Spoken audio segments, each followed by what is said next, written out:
قادر مطلق جو ہر خامی سے پاک ہے، ایک رات اپنے بندے کو مسجد حرام یعنی خانہ کعبہ سے مسجد اقصی یعنی بیت المقدس تک، جس کے چاروں طرف ہم نے برکتیں رکھی ہیں، لے گیا تاکہ ہم اسے اپنی قدرت کی نشانیاں دکھائیں۔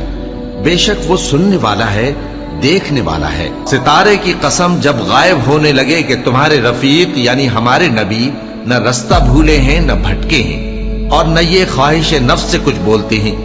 یہ قرآن تو ایک وحی ہے جو ان کی طرف بھیجی جاتی ہے، ان کو نہایت قوت والے نے سکھایا یعنی جبرائیل نے جو طاقتور ہیں۔ پھر وہ پوری طرح بیٹھے جبکہ وہ آسمان کے اونچے کنارے پر تھے، پھر وہ قریب ہوئے، پھر مزید نیچے آ گئے تو وہ 2 کمان کے فاصلے پر ہو گئے یا اس سے بھی کم۔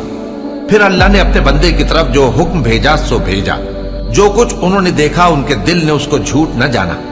کیا جو کچھ وہ دیکھتے ہیں تم اس میں ان سے جھگڑتے ہو؟ اور انہوں نے اس کو یعنی جبرائیل کو ایک اور بار بھی اترتے دیکھا ہے سدرۃ المنتہا کے پاس۔ اسی کے پاس ہمیشہ رہنے کی بہشت ہے، جبکہ اس بیری پر چھا رہا تھا جو چھا رہا تھا۔ ان کی آنکھ نہ تو اور طرف مائل ہوئی اور نہ حد سے آگے بڑھی۔